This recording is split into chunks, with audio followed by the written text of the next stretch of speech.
তোমাদেরকে আরো একবার স্বাগত জানাচ্ছি সিভিল ইঞ্জিনিয়ারিং ক্লাসরুমে। আমি তোমাদের রিকোয়েস্টের কথা মাথায় রেখে আজকে থেকে একটা নতুন সাবজেক্ট শুরু করছি, সেটা হচ্ছে স্ট্রেংথ অফ মেটেরিয়াল এবং স্ট্রাকচার।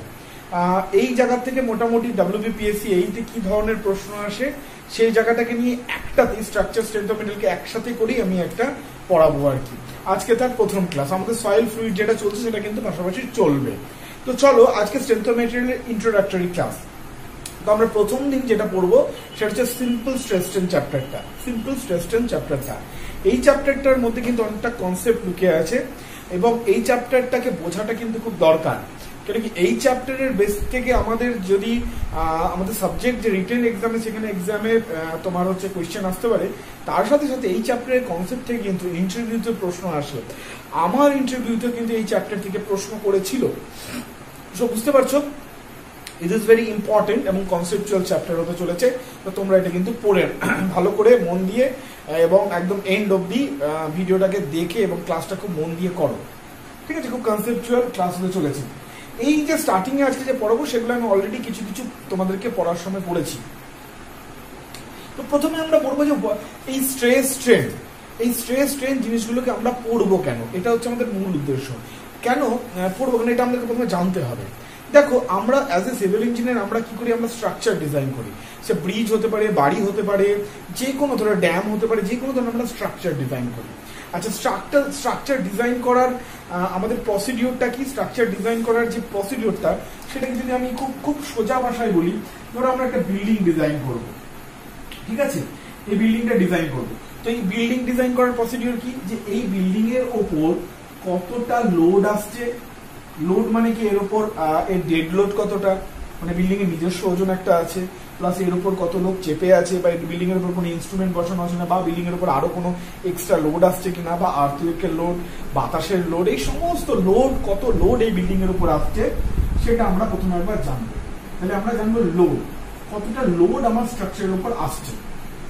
এইবার স্ট্রাকচার ডিজাইন করার আমাদের যে মোটিভ, সেই মোটিভটা কি, যে আমরা স্ট্রাকচারটাকে এমন ভাবে ডিজাইন করব যে যার ফলে এই স্ট্রাকচারের যে স্ট্রেংথ আসবে, এই স্ট্রাকচারের যে স্ট্রেংথ আসবে সেই স্ট্রেংথটা যেন এই লোডের চেয়ে গ্রেটার হয়।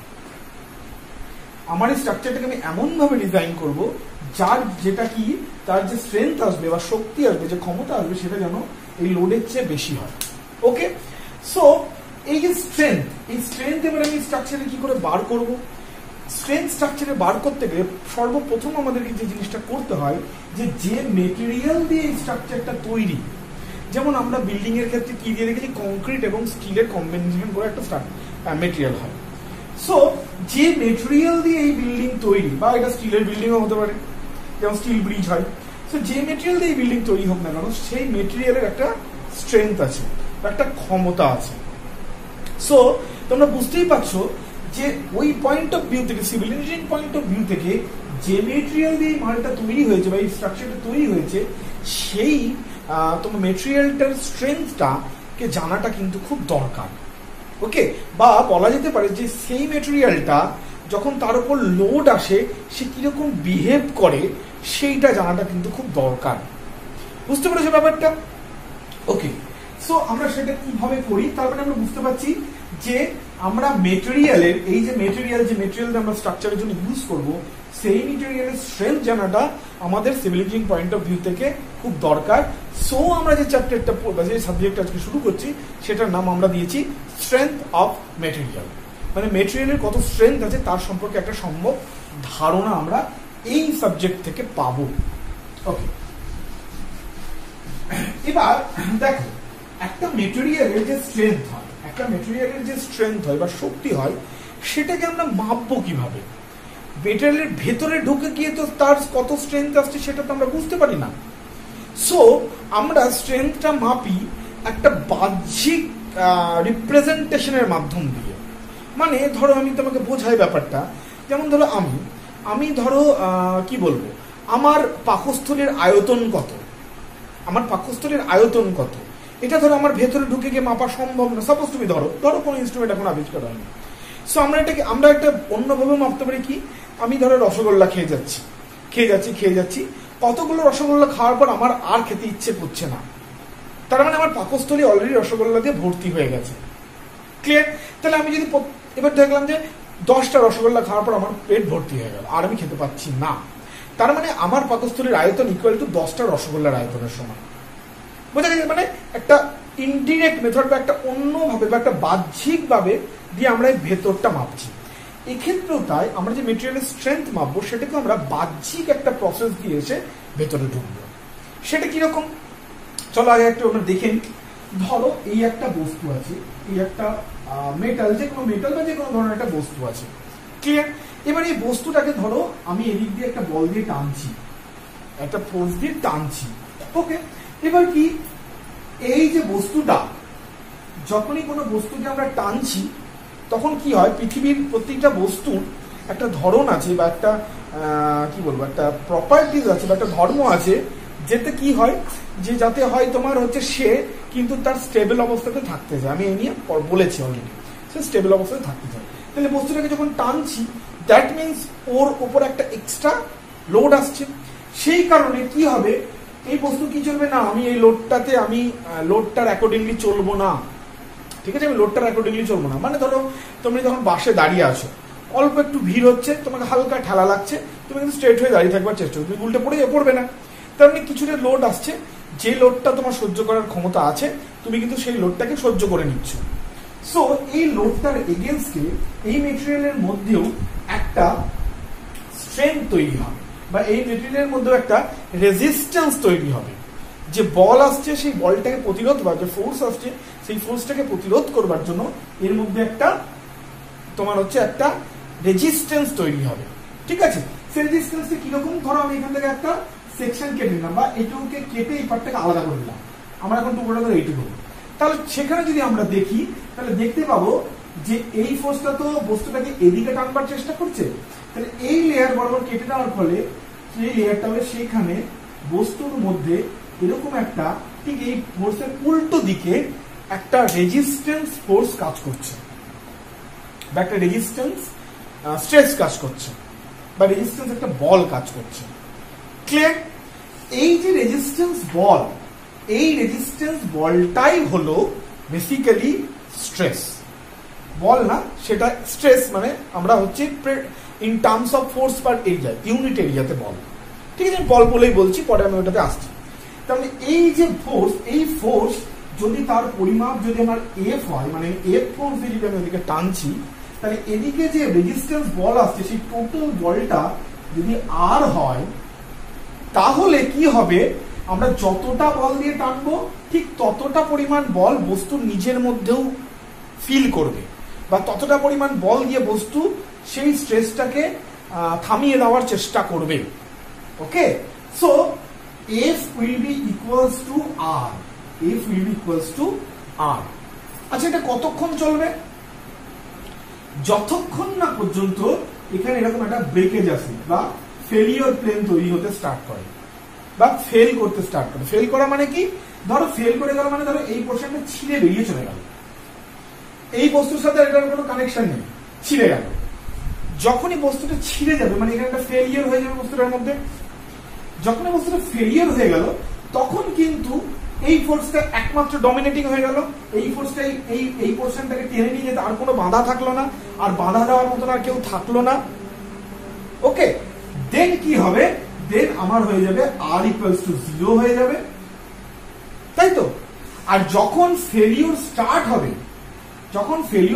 হবে, তখন কি হবে, F will start greater than R, মানে এফ আর এর চেয়ে বড় হতে শুরু করবে। যখন এই প্রদত্ত বল, হ্যাঁ, যে বলটাতে আমি টানছি সেই বলটা বাড়তে স্টার্ট করবে, আর এই রেজিস্ট্যান্স ফোর্সটা যখন কমতে শুরু করেছে, তার মানে এখানে অলরেডি ফেলিওর চলে এসেছে। কেন কি, যদি মেটেরিয়াল ফেল না করতো তাহলে কিন্তু ও যতটা বল দিয়ে তুমি ওকে সরানোর চেষ্টা করছো, ও কিন্তু ঠিক ততটা পরিমাণ রেজিস্ট্যান্স নিজের মধ্যে তৈরি করে নিয়েছে। মানে ধরো আমি দাঁড়িয়ে আছি, আমাকে একটু ধাক্কা দিচ্ছে, আমি ততক্ষণ পর্যন্ত দাঁড়িয়ে থাকতে পারবো যতক্ষণ পর্যন্ত আমাকে এই ধাক্কা দেওয়া বলটা আমি সহ্য করতে পারছি।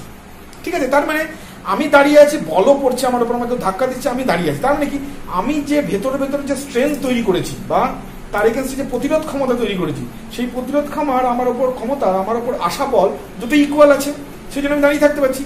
যেই মোমেন্টে এই বলটা আমি আর সহ্য করতে পারবো না, মানে আমার ক্ষমতার চেয়ে বেশি বল চলে আসবে, তখনই কি হবে, আমি এবার হেলে যাবো। এই হেলে যাওয়ার মানে হচ্ছে ধরো এটা ফেল করে যাওয়া, এটা ছিঁড়ে যাওয়া, এর মধ্যে একটুখানি ফাটল আসা শুরু হয়ে যাওয়া। ওকে, সো যেই মুহূর্তে প্রদত্ত বল আমার রেজিস্ট্যান্সের চেয়ে বেশি হয়ে যেতে শুরু করবে, সেই সময় আমার বুঝতে হবে যে মেটেরিয়ালসটা কিন্তু ফেল করতে স্টার্ট করে দিয়েছে। সো আপ টু যতক্ষণ না পর্যন্ত ফেল হচ্ছে, তার মানে আপ টু ফেলিওর অবধি যতক্ষণ না পর্যন্ত ফেল করছে বস্তু, ততক্ষণ পর্যন্ত তো আমরা বলতেই পারি F equal to R। যতক্ষণ না পর্যন্ত ফেল করতে ততক্ষণ ধরে নিতে পারি যে আমরা F equal to R। তাহলে এই বাইরের যে ফোর্স দিচ্ছি, সেই ফোর্সটা রেজিস্ট্যান্স তৈরি করছে, সেই ইকুয়াল অ্যামাউন্ট রেজিস্ট্যান্স তৈরি করছে। তাহলে এই ফোর্সটার মান আর এই আর এর মান ইকুয়ালস হয়ে গেল। তাহলে এই আর এর মান আমরা পেয়ে গেলাম বাইরে প্রদত্ত ফোর্সের সমান, আপ টু যতক্ষণ না পর্যন্ত ফেল করছে। ওকে, আশা করি বুঝে গেছি।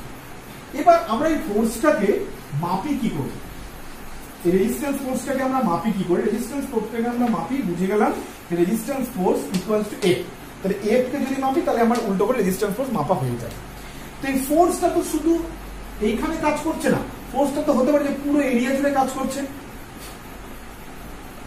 তো সেই জন্য আমরা কি করি, এই যে যখন পার ইউনিট এরিয়াতে যখন আমরা ফোর্সটাকে ক্যালকুলেট করি, তখন আমরা সেটাকে লিখি stress. So stress is nothing, এই রেজিস্ট্যান্স ফোর্স যাকে আমরা এই ফোর্স দিয়ে মাপছি, ঠিক আছে, আমি এখন আর বলবো না, আমি এফ দিয়েই বলবো, ঠিক আছে। সো এই ফোর্স বাই স্ট্রেস রেজিস্ট্যান্স, সেটাকে আমরা মাপার একটা ধরন কি, আমরা স্ট্রেস নামক একটা নাম ইউজ করেছি, যেটাকে আমরা সিগমা দিয়ে লিখি। সেটা দিয়ে আমরা এই ফোর্সটাকে মাপি কিভাবে না, force per unit area, that is equal to R by A. মানে রেজিস্ট্যান্স এটাকে মাপাও যা, এটাকে মাপাও তা, up to failure. Okay, so per unit এরিয়াতে কতটা ফোর্স আসছে, that is equal to stress. Per unit area মানে কি, ধরো এটা ধরো এরকম বস্তুটা, এরকম বস্তু, তাহলে এর এরিয়া যতটা আছে, ধরে নাও এর টোটাল এরিয়া হচ্ছে ধরো suppose to be 2 square metre, ধরো 2 স্কয়ার মিটার, আর আমার ফোর্স এসেছে ধরো 10 কিলোনিউটন। ধরো 10 কিলোমিটার ফোর্স দিয়েছি, এরিয়া হচ্ছে 2 স্কয়ার মিটার। তাহলে আমরা একক স্কয়ার মিটারে কত ফোর্স আসছে, সো 10/2, এটাকেই আমরা বলবো স্ট্রেস। ঠিক আছে, তাহলে স্ট্রেসের ইউনিট কি হবে, ফোর্স বাই এরিয়া। ফোর্স হচ্ছে কত, নিউটন দিয়ে ধরো আমি বলছি, তাহলে আর এরিয়া হচ্ছে মিটার স্কয়ার।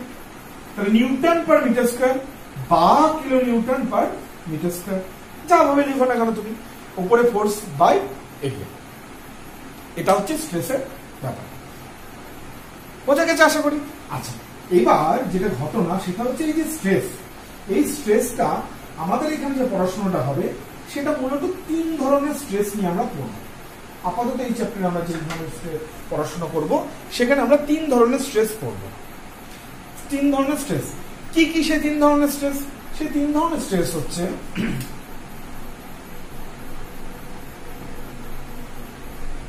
এক হচ্ছে টেনসাইল স্ট্রেস, এক হচ্ছে কম্প্রেসিভ,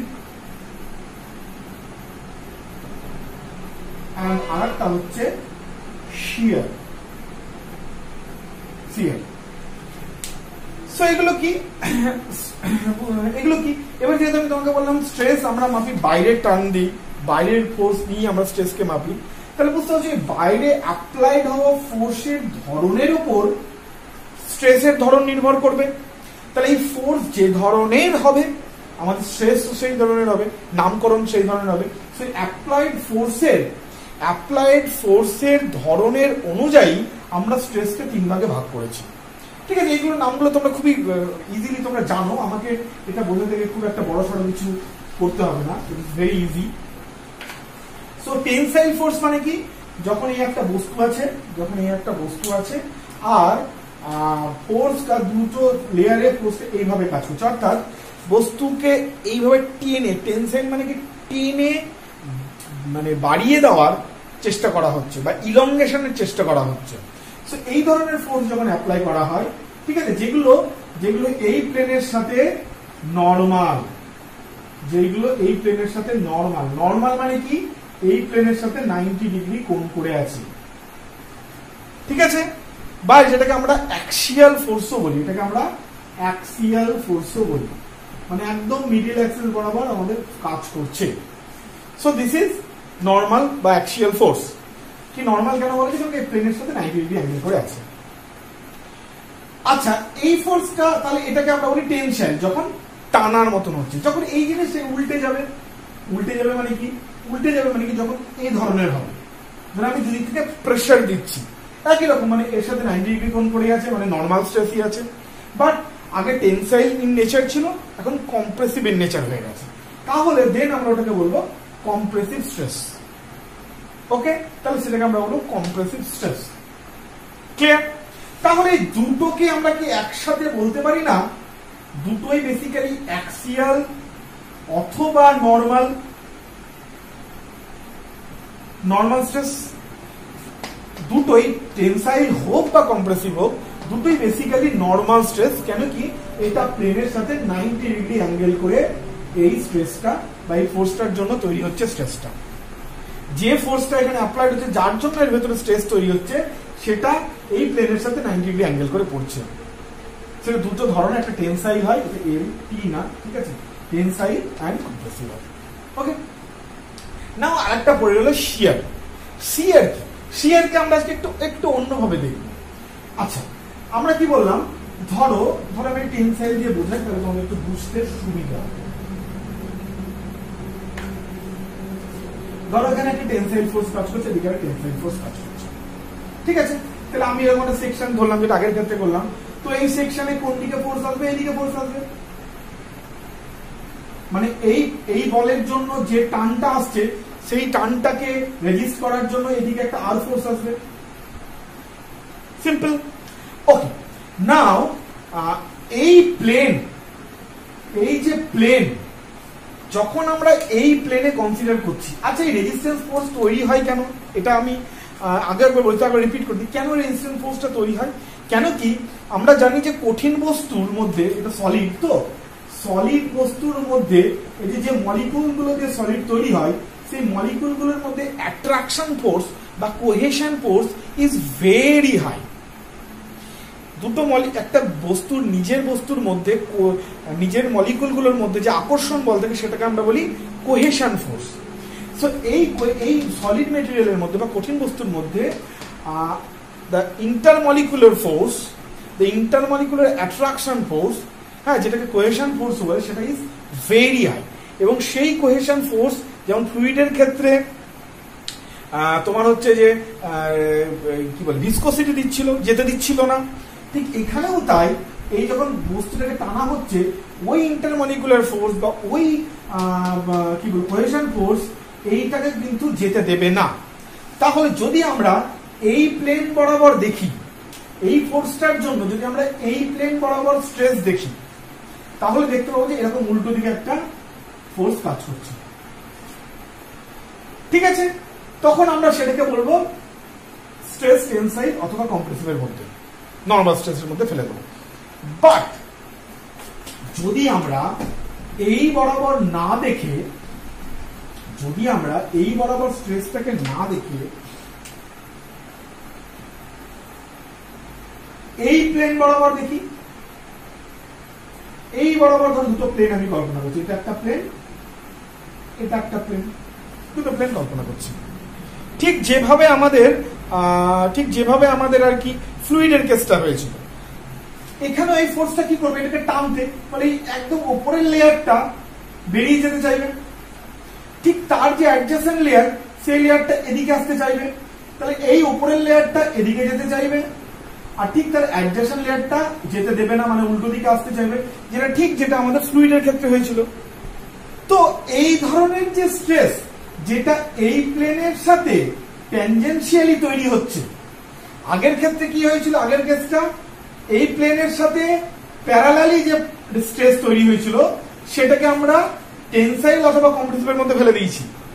ওকে, বাট এই অ্যাপ্লাইড ফোর্সের সাথে, ঠিক আছে, অ্যাপ্লাইড ফোর্সের সাথে যে প্লেনে অ্যাপ্লাইড ফোর্স কাজ করছে সেই প্লেনের সাথেই যখন স্ট্রেসটা তৈরি হচ্ছে, যেটা দুটো লেয়ারের মধ্যে রেজিস্ট্যান্স দিচ্ছে এই বরাবর প্লেনে, আগেরটা ছিল এই বরাবর প্লেনে, এখন হচ্ছে এই বরাবর প্লেনে, মানে এই প্লেনের সাথে তির্যক প্লেন, এই প্লেনের সাথে এটা 90 ডিগ্রি প্লেন, আর এই প্লেনের সাথে প্যারালাল প্লেন। তাহলে যে প্লেনের মধ্যে ফোর্স অ্যাপ্লাই করা হচ্ছে ঠিক তার সাথে যদি প্যারালাল প্লেনে আমরা স্ট্রেস কনসিডার করি, তাহলে সেটা হয়ে যায় টেনসাইল অথবা কম্প্রেসিভ বা নরমাল স্ট্রেস হয়ে গেল।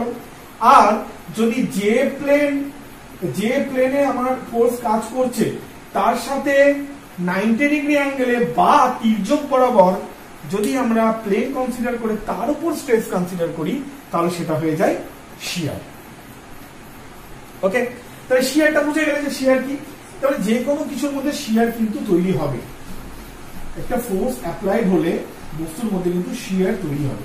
তো শিয়ারকে মাপার আর একটাও ধরন আছে, সেটা আমি একটু পরে বলছি।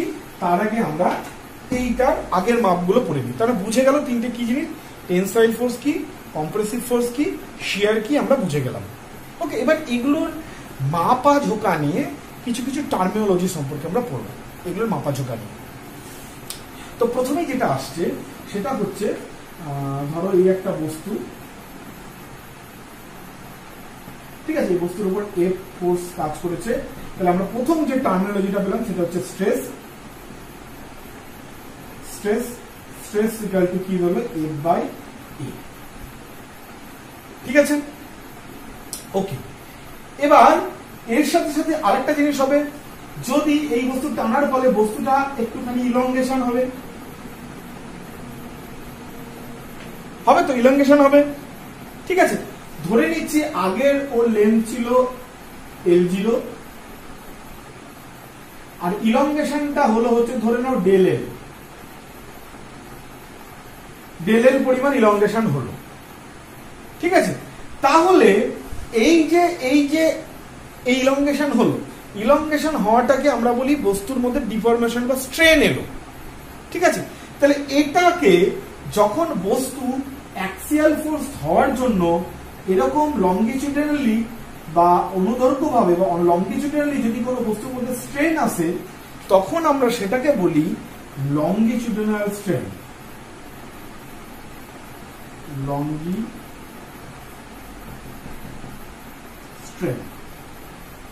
আর তার পরিমাণ কি, সেটাকে আমরা মাপি কি করে, মাপি হচ্ছে del L by L naught. Del L by L naught. তাহলে আর এইটাকে আমরা বলি লঙ্গিটিউডিনাল স্ট্রেস। Longitudinal stress.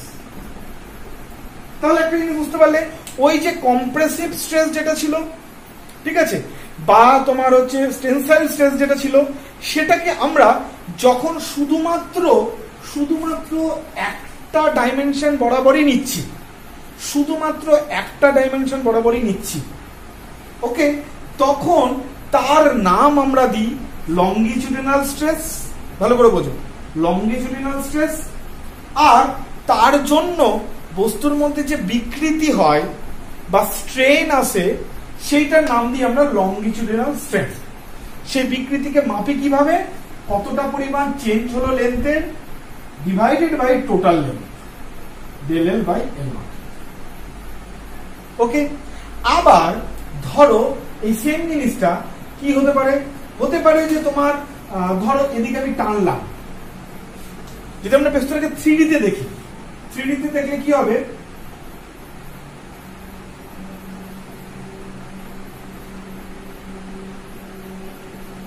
এরকম হবে তো 3D বস্তুটা। এবার একটা জিনিস খেয়াল করো, যদি আমরা কোনো বস্তুকে এরকম করে টানি, যদি কোনো একটা বস্তুকে এইভাবে টানি, তাহলে হয়তো এর দৈর্ঘ্য বাড়বে ঠিকই, ওই যে দিক বরাবর টানছি সেই দিক বরাবর তার দৈর্ঘ্য বাড়বে ঠিকই। বাট যেহেতু আমরা জানি যে ভলিউম কনস্ট্যান্ট, কঠিন বস্তুর তো বাইরে থেকে আর কোনো বস্তু সে জুড়ে যাবে না, ওইখান থেকে বস্তু কোনো বেরিয়ে যাবে না, ভলিউম যেহেতু কনস্ট্যান্ট, একদিকে যেহেতু বাড়ছে, তাহলে কি হবে, প্রস্থ বরাবর বা উচ্চতা বরাবর বস্তুটা কমবে। ওকে, তাহলে বিকৃতি কি শুধু সোজাসুজি হবে, এই যে আমরা আগের বার বললাম যে লংজিটিউডিনাল স্ট্রেন সোজাসুজি যে কতটা বেড়েছে লেন্থ সেটা মেপে নিলাম, তাহলে বিকৃতি কি শুধু এই ফোর্স অ্যাপ্লাই করার পরে বা লংজিটিউডিনাল বা আমাদের যে অ্যাক্সিয়াল স্ট্রেস যেটা তোমার কম্প্রেসিভ হতে পারে বা টেনসাইল হতে পারে, এটা বাড়ানো, এটা দেওয়ার জন্য কি শুধু বিকৃতি কি শুধু সোজাসুজি বরাবরই হবে? না, সোজাসুজি বরাবর হবে না, তার সাথে সাথে কি ল্যাটারাল একটা স্ট্রেস স্ট্রেনও কিন্তু হবে। যদি টানো তাহলে এটা, যদি টানো তাহলে যে পাশের দিকে, ল্যাটারাল মানে কি পাশের দিকগুলোতে, ঠিক আছে, মানে প্রস্থ এবং উচ্চতা বরাবর কমে যাবে। আর যদি তুমি কম্প্রেস করো, ঠিক আছে, তাহলে লেন্থ কমে যাবে কিন্তু এগুলো বেড়ে যাবে, যেহেতু ভলিউম কনস্ট্যান্ট। বোঝাতে পেরেছি? সো যদি আমরা এই ফোর্সের জন্য এই পার্শ্বীয় বরাবর, ঠিক আছে, তারও কিন্তু বিকৃতি হয়, সেই বিকৃতিটাকে যদি আমরা কনসিডার করি, ধরে নাও এটা বি, প্রথমে ছিল ধরো এর লেন্থ ছিল বি আর এর হাইট ছিল ধরে নাও এইচ, ঠিক আছে, ওকে। তাহলে যদি আমরা সেই পার্শ্বীয় বিকৃতিকেও যদি কনসিডার করি, দেন আমরা এটাকে বলবো ল্যাটেরাল স্ট্রেন। আর স্ট্রেনকে আমরা লিখি ই দিয়ে লিখি, ছোট হাতের ই দিয়ে লিখি, ঠিক আছে, স্ট্রেনকে আমরা ছোট হাতের ই দিয়ে লিখি, তাহলে সেটা হয়ে যাবে ল্যাটারাল স্ট্রেন। তো ল্যাটারাল স্ট্রেনকেও আমরা মাপবো ওই একই ধরনের, সেটা হয়ে যাবে কি তাহলে ডেল বি। ধরো এটা কমে গেছে কতটা পরিমাণ, ডেল বি পরিমাণ কমেছে, আর হাইটও ধরো কমে গেছে কতটা, ডেল এইচ পরিমাণ, তাহলে সেখানেও আমরা হয়ে যাবে ডেল এইভাবে লিখবো, যাই যাবে লেখানো del B by capital B অথবা ডেল এইচ বাই ক্যাপিটাল মানে এইচ। অর্থাৎ যখন আমাদের কাছে অ্যাক্সিয়াল ফোর্স কাজ করবে তখন স্ট্রেস একটাই, ভালো করে বোঝো, যখন অ্যাক্সিয়াল ফোর্স কাজ করবে তখন স্ট্রেস একটাই, কি এফ বাই। সেই স্ট্রেসের জন্য দু ধরনের বিকৃতি হবে, কি না সোজাসুজি বরাবর যে বরাবর ফোর্স দিচ্ছে সেই বরাবর হয় বেড়ে যাবে, না হয় কমে যাবে, depending upon the tensile or compressive force, বা অ্যান্ড করেসপন্ডিংলি তার পার্শ্বীয় মানে তার এদিক যে পাশে যেটা আছে মানে প্রস্থ এবং উচ্চতা সেই বরাবর যদি টান হয় তাহলে কমে যাবে, আর যদি কম্প্রেশন হয় তাহলে বেড়ে যাবে। তো সেইটাকে যখন আমরা কনসিডার করি যে পার্শ্বীয় বিকৃতিটাকে, সেটাকে আমরা ইংরেজিতে বলি ল্যাটারাল স্ট্রেন। ল্যাটারাল স্ট্রেনকে আমরা কি দিয়ে বলছি, del B by B, del H by H, ঠিক যেভাবে আমরা লংজিটিউডাল স্ট্রেনকে দেখেছিলাম। ওকে, এবার এখানে এই দুটো স্ট্রেনের মধ্যে কি কোনো সম্পর্ক আছে? মানে আমি টানছি, লম্বালম্বি যতটা বাড়বে আর প্রস্থ বা দৈর্ঘ্য যতটা কমবে, তার মধ্যে কি কোনো সম্বন্ধ করা যেতে পারে? ইয়েস, তার মধ্যে আমরা একটা সম্বন্ধ বানাতে পারি। সেই সম্বন্ধটাকে আমরা কি বলি? সেই সম্বন্ধটাকে আমরা বলি হচ্ছে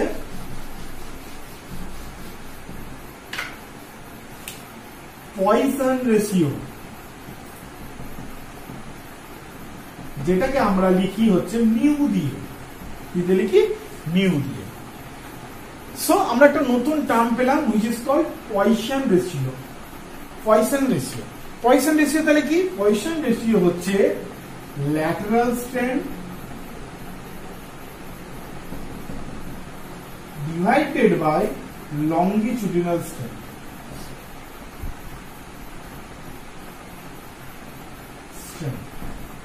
ঠিক আছে, lateral strain by longitudinal strain. So সেটাকে আমরা লিখি মিউ দিয়ে। তাহলে এই রেশিওটা বার করার আমাদের ভালো দিক কি হবে? এই রেশিওটা বার করার আমাদের ভালো দিক কি হবে? ভালো দিক এটা হবে যে যদি ধরো আমরা কোনো একটা বস্তু, ধরো স্টিল, ধরো আমাদের মাইল্ড স্টিল নিয়ে কথা বলছি, সাপোজ টু, যদি আমাদের মিউ জানা থাকে তাহলে ধরো আমি টানলাম এই বরাবর, টানার ফলে কতটা বাড়লো, ঠিক আছে, সেটা যদি আমি পেয়ে যাই ডেল এল, ওকে, সেটা যদি আমি পেয়ে যাই তাহলে ল্যাটারাল স্ট্রেন, লংজিটিউডাল স্ট্রেন যদি আমি পেয়ে যাই, তাহলে লংজিটিউডাল স্ট্রেন পেয়ে গেলে আমরা আরামসে সেটাকে মিউ দিয়ে গুণ করে দেবো যে ল্যাটারাল স্ট্রেন কতটা হতে পারে, মানে পার্শ্বীয়ভাবে কতটা সেটা কমে যেতে পারে, সেটা কিন্তু আমরা পেয়ে যাবো। সো এটাকে যদি আমরা টেকনিক্যাল লিখি তাহলে কি দাঁড়াচ্ছে? এটা হচ্ছে ল্যাটারাল স্ট্রেন মানে হচ্ছে আমাদের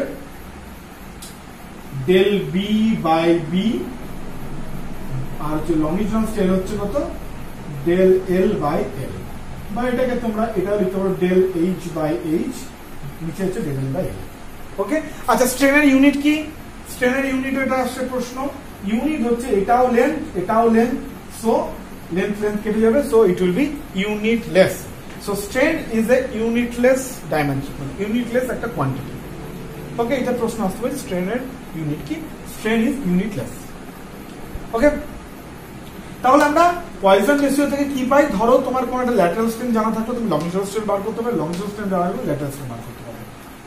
ওকে, এবার একটা প্রশ্ন আসে যে এই যে মিউ এর মান কিরকম হতে পারে।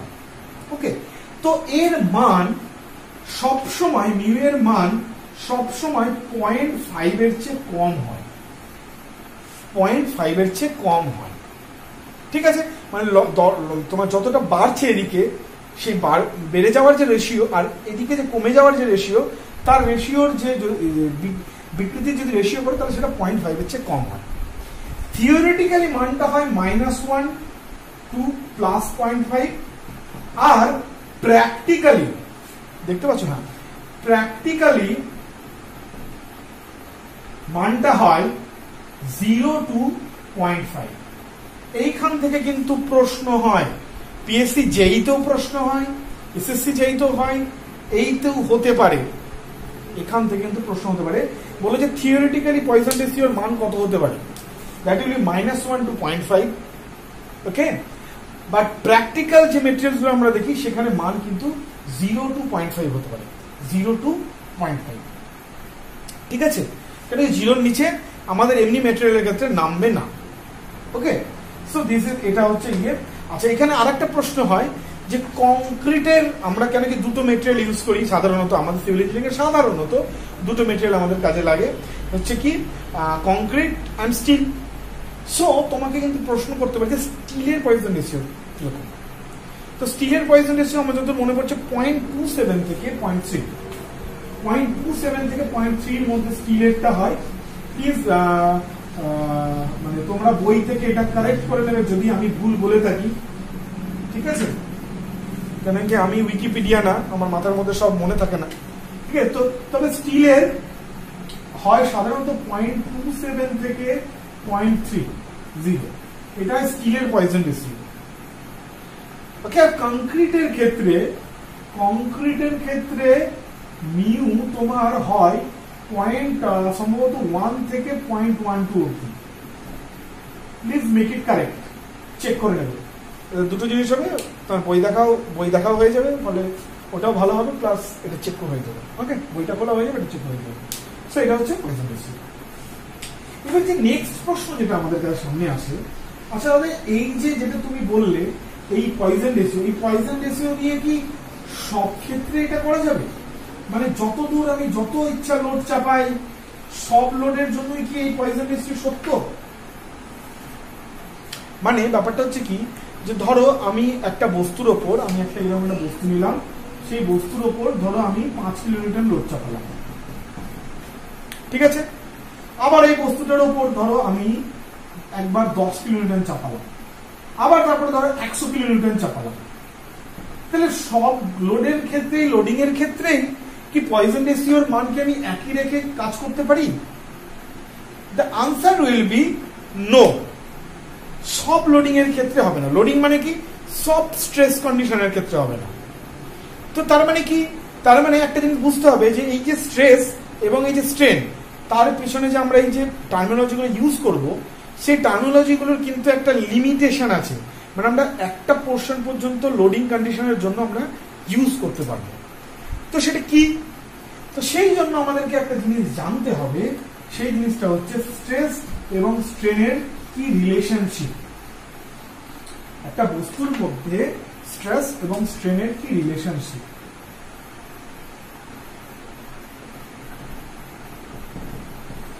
স্ট্রেস স্ট্রেনের কি relationship.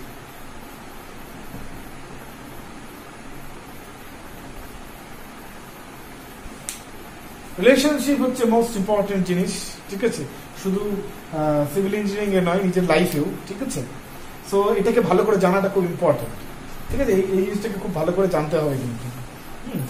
Anyway, so let's go for the relationship.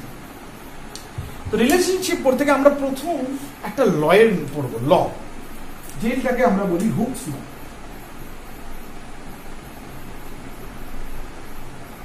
Hooks law. Hooks সাহেব কি বলছেন? হুকস সাহেব বলছেন যে কি, যে স্ট্রেস এবং স্ট্রেন একটা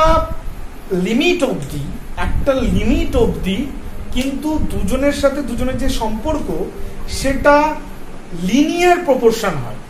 ব্যাপারটা কি লিনিয়ার প্রপোর্শন মানে? কি লিনিয়ার প্রপোর্শন মানে হচ্ছে, ধরো লিনিয়ার ব্যাপারটা মানে লিনিয়ার প্রপোর্শনের বাড়া মানে কি, মানে ধরো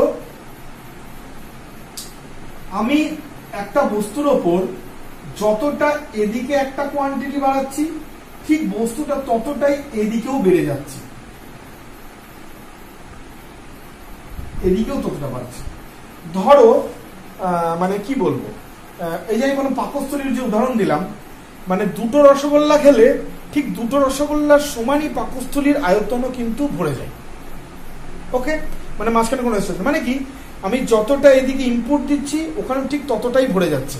মানে দুটোর মধ্যে যে সম্পর্ক সেটা এটাও ধরো যতটা বাড়বে ওটাও বাড়বে। মানে ধরো এমনি সম্পর্কে যদি তোমার সাথে ধরো তোমার মায়ের সম্পর্ক, তো তোমার মা তোমাকে দুটো কথা বললে তুমিও দুটো কথাই বলো, তোমার মা তিনটে কথা বললে তুমিও তিনটে কথাই বলো। সো এই যে সম্পর্ক, এটা লিনিয়ার সম্পর্ক।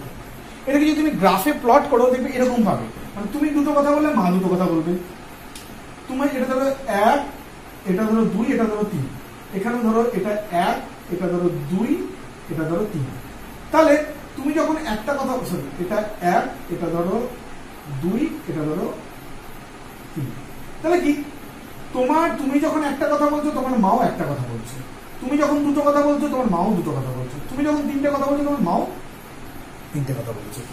সো এই রিলেশনশিপটাকে আমরা বলি লিনিয়ার রিলেশনশিপ, ওকে, বা সরল রেখার রিলেশনশিপ। তো হুকস বললেন যে একটা পার্টিকুলার লিমিট অবধি কিন্তু আমাদের এই যে স্ট্রেস এবং স্ট্রেন দুটো কিন্তু এই লিনিয়ার ইয়েতে চলবে একটা লিমিট অবধি। কোন লিমিট অবধি? সেই লিমিটটাকে উনি নাম দিলেন the limit of proportionality limit.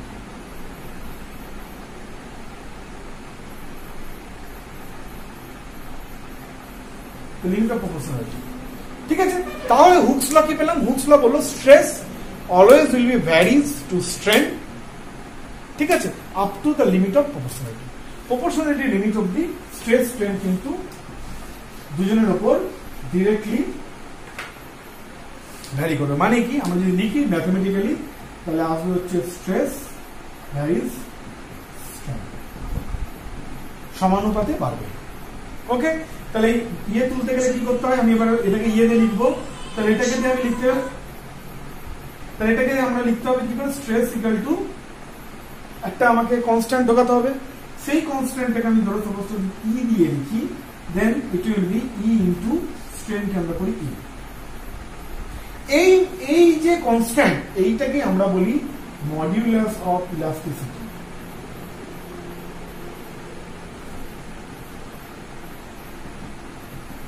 Modulus, এটাকে আবার ইয়াং মডিউলাসও বলে। কি বলে? Young modulus. সো দুটো টার্মেই কিন্তু এটাকে রাখা হয়, ই দিয়ে মডুলাস অফ ইলাস্টিসিটিও বলা হয়, ইয়াং মডুলাসও বলা হয়। ক্লিয়ার? এবার আমরা স্ট্রেস স্ট্রেনের রিলেশনশিপটাকে আমরা একটা মেটেরিয়ালের জন্য পুরো ব্যাপারটা দেখব যে কিভাবে অ্যাকচুয়ালি চলে। সেই জন্য আমরা একটা বড় দেখে গ্রাফ বানাবো। ওকে,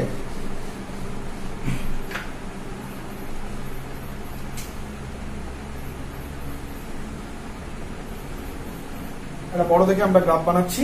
আমরা এদিকে রাখছি হচ্ছে স্ট্রেসকে, এদিকে রাখছি আমরা স্ট্রেসকে, আর এদিকে রাখছি আমরা স্ট্রেনকে। কি রাখছি? স্ট্রেনকে। ঠিক আছে, মানে এদিকে কতটা আমরা লোড দিচ্ছি আর এদিকে কতটা সেটা বিকৃতি হচ্ছে দেখবো আমরা। ওকে, ধরে নাও আমরা মাইল্ড স্টিলের জন্য এই জিনিসটা দেখছি। কার জন্য?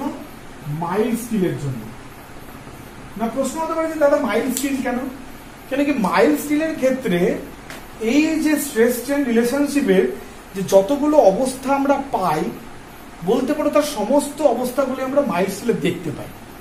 ফলে তোমাদেরকে পড়ানোর জন্য বা বোঝানোর জন্য যদি মাইল্ড স্টিলের উদাহরণকে আমি নিই, তাহলে আমার এখানে সব লিমিট, সব প্রপার্টি গুলো বলা হয়ে যাবে একটা গ্রাফ থেকে।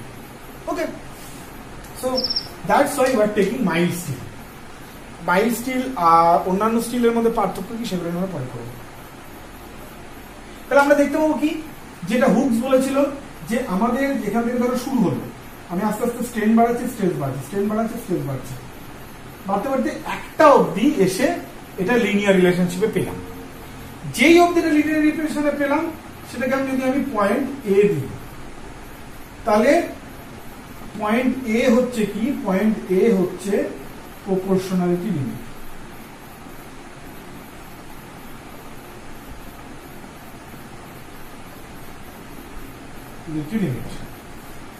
পয়েন্ট হচ্ছে প্রপোর্শনালিটি, যতক্ষণ পর্যন্ত এটা এরকম থাকলো।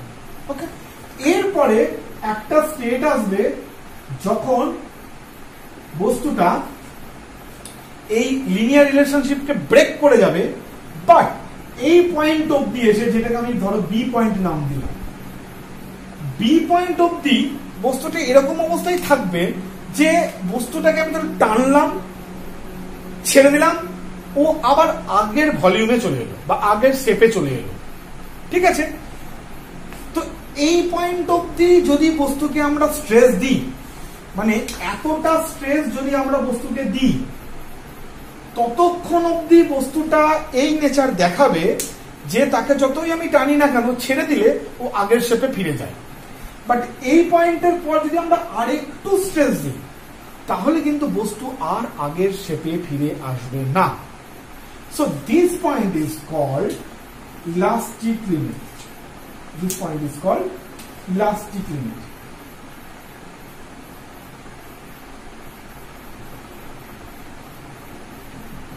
ওকে, এবার প্রশ্ন হচ্ছে, বইতে তুমি অনেক জায়গায় পাবে যে হুকস লতে বলে দেবে যে হুকস ল ইজ হচ্ছে কি stress varies strain up to the limit of elasticity, elasticity limit of পর্যন্ত হয়। এবার তুমি বলে যে দাদা তুমি তো বললে প্রপোর্শনালিটি লিমিট অবধি, তাহলে আমার ইলাস্টিসিটি লিমিট কেন বলছে বইতে? তো ব্যাপারটা কি হয়, খুব কম মেটেরিয়াল, এই যে মাইল স্টিলও বললাম, সেখানেও এই যে দুটোর যে গ্যাপ সেটা এত কম, এবং অনেক ম্যাক্সিমাম মেটেরিয়ালের ক্ষেত্রে কি হয়, এই দুটোর আলাদা পয়েন্ট হয় না, দুটো পয়েন্ট একদম কাছাকাছি হয় বা একটাই হয়ে যায় পয়েন্ট। ঠিক আছে, মানে এই জায়গাটা আমি এখানে গ্রাফে তোমাদেরকে বড় করে দেখাচ্ছি, বাট এই জায়গাটা খুব ছোট হয়ে যায় বা বেসিক্যালি দুটো পয়েন্ট এক হয়ে যায়। সো সেই কারণে আমরা ম্যাক্সিমাম মেটেরিয়ালের ক্ষেত্রে যদি ওটা পাই, সো আমরা ধরে নিই যে লিমিট অফ প্রপোর্শনালিটি এবং limit of elasticity both are same. Okay, but basically this are not same. মাইলস্টোনের ক্ষেত্রে কিন্তু এটা পার্থক্য আমরা পাই। বোঝা, প্রপোর্শনালিটি আর ইলাস্টিক লিমিট বেসিক্যালি কিন্তু দুটো আলাদা। লিমিট অফ প্রপোর্শনালিটি মানে হচ্ছে এমন একটা লিমিট যেখানে স্ট্রেস এবং স্ট্রেস দুটো হুকস ল ধরে চলে, অর্থাৎ Hooke's law is valid up to limit of proportionality, and the elastic limit হচ্ছে সেই লিমিটটা যেখানে আমরা বস্তুকে যদি স্ট্রেস অ্যাপ্লাই করি, তারপর যদি তার মধ্যে স্ট্রেন হলো ধরো, তারপর আমি ছেড়ে দিলাম, তাহলে কিন্তু সে আবার আগের শেপে ফিরে আসবে। সো দ্যাট ইজ হচ্ছে ইলাস্টিক লিমিট। আচ্ছা, এরপরে কি হয়, এরপরে বস্তু প্লাস্টিক স্টেজে চলে এলো। প্লাস্টিক স্টেজে চলে আসা মানে কি, প্লাস্টিক স্টেজে চলে আসা মানে হচ্ছে বস্তুর মধ্যে একটা পার্মানেন্ট ডিফরমেশন স্টার্ট হয়ে গেল, মানে স্ট্রেস না দিলেও বস্তু স্ট্রেন আসতে স্টার্ট করবে। এরকম একটা পোর্শন হয়, একটুখানি পোর্শন হয়, সেই পোর্শনের পরে কিন্তু আবার একটু এরকম গ্রাফের প্যাটার্নটা হয়। মানে কি, মানে দেখা যাচ্ছে যে আমি স্ট্রেস দিচ্ছি না, কিন্তু অটোমেটিক স্ট্রেন হয়ে যাচ্ছে, যেটা প্লাস্টিক স্টেটে আমরা পড়েছিলাম যে স্ট্রেস না অ্যাপ্লাই করলে স্ট্রেন কিন্তু হতে থাকে, মানে বস্তুটা নিজের কোনো ক্ষমতা নেই, এমনি এমনি নিজে নিজে ডিফর্ম করছে। ওকে, তো এরকম একটা পয়েন্ট হয়। তো এই পয়েন্টের পর বস্তুর মধ্যে আবার কিন্তু স্ট্রেস ডেভেলপ করতে স্টার্ট করে। ওকে, আচ্ছা, এই যে যেই পয়েন্ট, এই যে এখানে যেটা নামলো একটা, এই যে এখানে আমরা একটা পয়েন্ট পাচ্ছি, যেই পয়েন্টটার মধ্যে কি হচ্ছে, বস্তুটা স্ট্রেস বাড়ছে না, অথচ স্ট্রেন বেড়ে যাচ্ছে। অর্থাৎ আমরা কোনো ফোর্স অ্যাপ্লাই করছি না, অথচ বস্তু কিন্তু বিকৃত হয়ে যাচ্ছে, মানে ধরো লেন্থ বাড়ছে তো বেড়ে যাচ্ছে, কোনো ফোর্স দিচ্ছে না, অথচ বেড়ে যাচ্ছে, এমনি এমনি বেড়ে যাচ্ছে। এখানে যে পোর্শনটা পাচ্ছিলাম, সেই পোর্শনের এই ওপরটাকে আমরা বলি হচ্ছে আপার ইয়েল্ড পয়েন্ট, আপার ইয়েল্ড পয়েন্ট, আর এই নিচেরটাকে বলি আমরা lower yield point.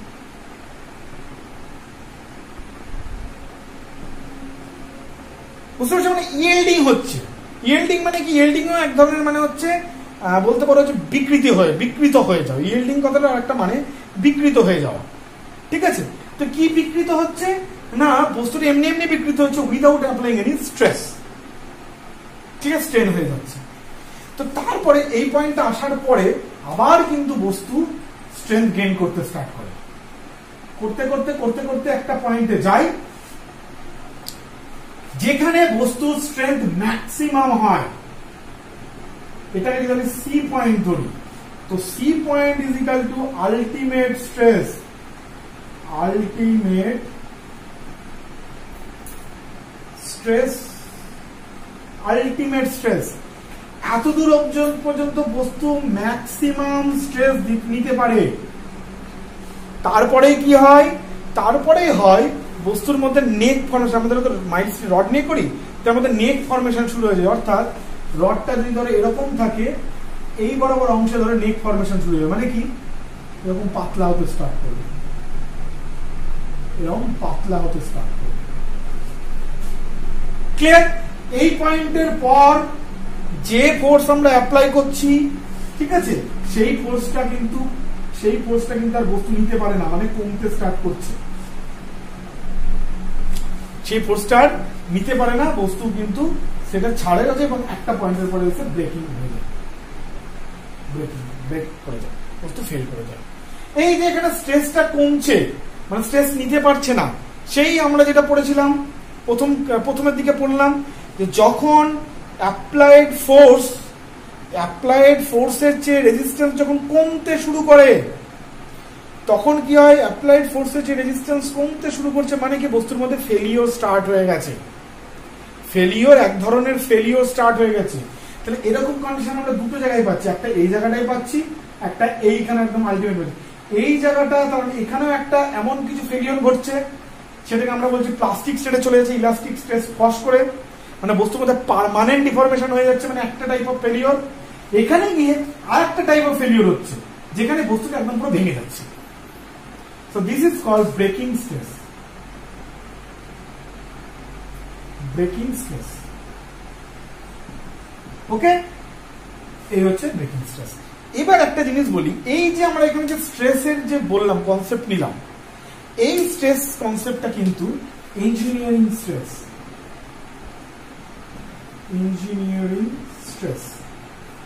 Engineering stress মানে কি? ইঞ্জিনিয়ারিং স্ট্রেস মানে হচ্ছে যে ফোর্স যেটা আমরা অ্যাপ্লাই করেছি ডিভাইডেড বাই যে এরিয়া করেছি, আমরা ধরে নিই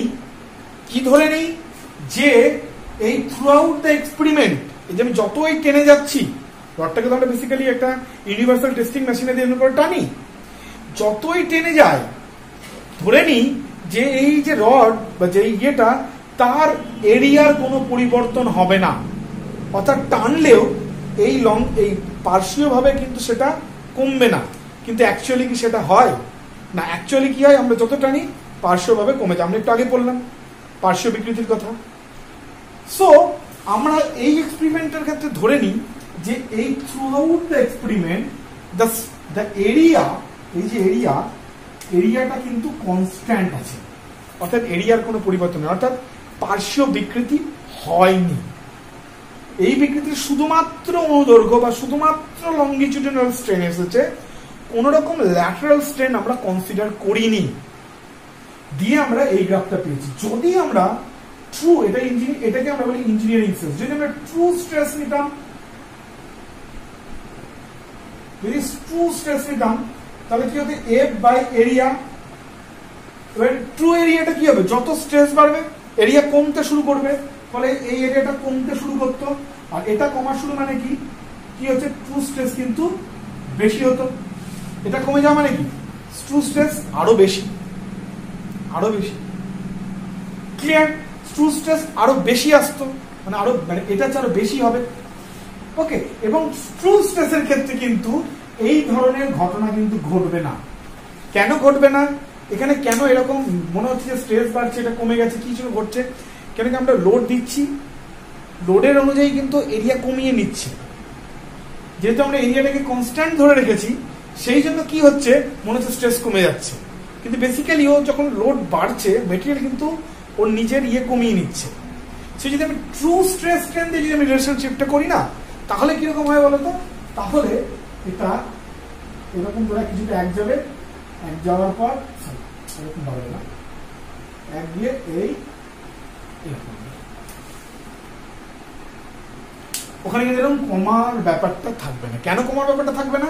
কেন কি এখানে যেমন দেখছে স্ট্রেস কমছে, স্ট্রেস কমছে মানে কি, স্ট্রেস কমছে মানে স্ট্রেস কমে না, লোড তো একই থাকছে, এরিয়া কমিয়ে নিচ্ছে বেটা। যদি ও এরিয়া কমিয়ে নেয়, এবার আমরা তো এরিয়া বেশি ধরে রেখেছি, সেই জন্য স্ট্রেস মনে হচ্ছে কমে যাচ্ছে, কিন্তু কমে না, ওর লোডটাকে এরিয়া কমিয়ে দিয়ে লোডটাকে কম নিতে চাইছে। সো যখন আমরা ট্রু স্ট্রেস স্ট্রেনের যদি গ্রাফ করি, তাহলে কিন্তু সেটা এরকম হবে। ওকে, আচ্ছা এখানে একটা জিনিস বলে কি, এই যে মাইল্ড স্টিল, এই যে মেটেরিয়াল যার এই ইলাস্টিক লিমিটের পরে এই যে এই পোর্শনটা যার যত বেশি ইলাস্টিক লিমিটের পর এই পোর্শনটা যার যত বেশি, সেই মেটেরিয়ালটাকে আমরা বলি মোর ডাকটাইল, মোর ডাকটাইল মেটেরিয়াল। আর এই মেটেরিয়ালটা যার যত কম, সেই মেটেরিয়ালটাকে আমরা বলি ব্রিটেল। ঠিক আছে, যেমন ব্রিটেল মেটেরিয়াল মানে আমরা কি জানি, কংক্রিট, কংক্রিট মানে কি ধুস করে নমে যায়, ভেঙে পড়ে।